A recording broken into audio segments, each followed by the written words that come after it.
नाही, मी आज पक्षाकडे उमेदवारी मागितल्याचा अर्थ असं होत नाही की मी वैयक्तिक असं नाही. माझ्या मागे जे कार्यकर्ते आहेत, माझ्यासाठी जे आतापर्यंत योगदान दिले, ते सगळ्यांच्या आग्रहाखातीर मी पक्षाकडे मागणी केली. खरं वास्तविक पाहता आपल्या माध्यमातून मी एवढं सांगू इच्छितो, माझ्यातून चूक झाली, ही चूक घडली, मी एक्सेप्ट करतोय. आणि माझ्या वडिलांबरोबर जे सहकारी आता देशमुख असतील किंवा सुभाष असतील किंवा विजयकुमार देशमुख असतील, त्याचबरोबर विक्रम देशमुख असतील, अन्य आपल्या तळवळकर, ही सहकारी आहेत, ही वर्षानुवर्ष पक्षासाठी काम केलेली लोक आहेत. ह्या लोकांनी मला तेव्हासुद्धा फोन केला होता की पक्ष सोडू नको म्हणून.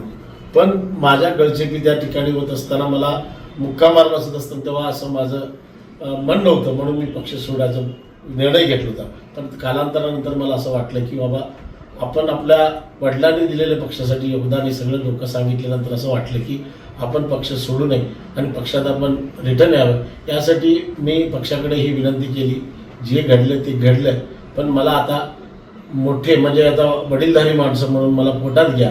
आज 2 देशमुख असतील किंवा अन्य विक्रमजी असतील किंवा बाकी अन्य लोक असतील, खरं वास्तविक पाहता मी त्यांनाही विनंती करणार आहे की बाबा, माझ्या हातून घडलं आणि मी तुमच्या मुलासारखं आहे आणि तुम्ही मला पोटात घ्यावं, एवढीच माझी त्यांच्याकडे मागणी आहे. आणि पक्षाने आज उमेदवारी दिली, ठीक आहे, नाही दिली तरी मी पक्षाचं काम पुढं करत राहीन, एवढं आपल्या माध्यमातून सांगतो.